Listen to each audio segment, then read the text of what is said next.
Hi வணக்கம் மக்களே. இன்றைக்கி நம்ம பார்க்குறது என்னென்னு பார்த்தீங்கன்னா, அருணாச்சல் பிரதேசில் சீலா டாப் பக்கத்தில் ஒரு ஏரி ஒன்று இருக்குது. அது இந்த 4 மாதத்துக்கு ஃபுல் அண்ட் ஃபுல் இந்த மாதிரி தான் இருக்கும். ஃபுல்லாக ஐஸ் அப்படியே உறைஞ்சி அப்படியே தான் இருக்கும், ஸ்னோஃபால் ஆட்டு. அதே இது அந்த 4 மாதம் கழிஞ்சு ஒரு மார்ச் ஏப்ரல் அந்த மாதிரி போய் பார்த்திங்கன்னா உங்களுக்கு ஃபுல் அண்ட் ஃபுல் வாட்டர் நிரம்பி காணப்படும். பார்க்குறது கொஞ்சம் ஸ்னோஃபாலாக இருக்கும்.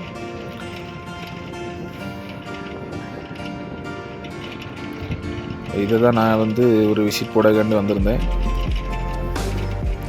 நான் இது வரைக்கும் இந்த பக்கம்லாம் வந்ததே கிடையாது. இந்த அருணாச்சல் பக்கம் ஃபஸ்ட்டு நான் வந்திருக்கேன். எனக்கு இது பார்க்குறதுக்கு ரொம்ப ஒரு பிரமிப்பாக இருக்குது. என்னென்னு பார்த்தீங்கன்னா, நம்ம தமிழ்நாட்டிலேருந்து வந்திருக்கோம். தமிழ்நாட்டில் ஊட்டி இந்த மாதிரி இடங்கள்லாம் நீங்கள் போனீங்கன்னா அங்கே குளிர் இருக்கும். ஆனால் இந்த மாதிரி ஐஸ் எல்லாம் பார்க்க முடியாது. அதனால் எனக்கு இதெல்லாம் பார்க்கும்போது அவ்வளோ ஒரு ஆனந்தம், சந்தோஷம். பாருங்கள், சந்தோஷத்தில் நான் கையெல்லாம் நீட்டி என்னெல்லாம் பண்ணுறேன்னு பாருங்கள்.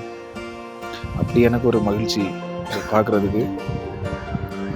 அவ்வளோ ஒரு சந்தோஷம் எனக்கு இந்த மாதிரி இடத்துக்கு வந்ததுக்கு. நான் இது வரைக்கும் இந்த மாதிரி இடத்துக்கு நான் வந்ததே இல்லை. இன்னும் இந்த அருணாச்சல் பிரதேசம் வந்ததே இல்லை. நான் புதுசாக வந்தனால இதெல்லாம் பார்த்து எனக்கு அவ்வளோ ஒரு ஹாப்பி. அதனால் நான் கையெல்லாம் வெளியே போட்டு இங்கே பாருன்னு சொல்லிட்டு நான் பசங்க கூட இருந்தாங்க, அவங்களுக்கும் காட்டி கொடுத்து அப்படி ஒரு சந்தோஷமாக நல்லா என்ஜாய் பண்ணேன் இந்த ட்ரிப்பை.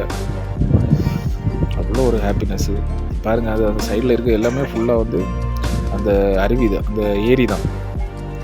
அது ஃபுல்லாக பார்க்குறதுக்கு இப்போ என்னென்னா ஐஸாக தான் இருக்கும்.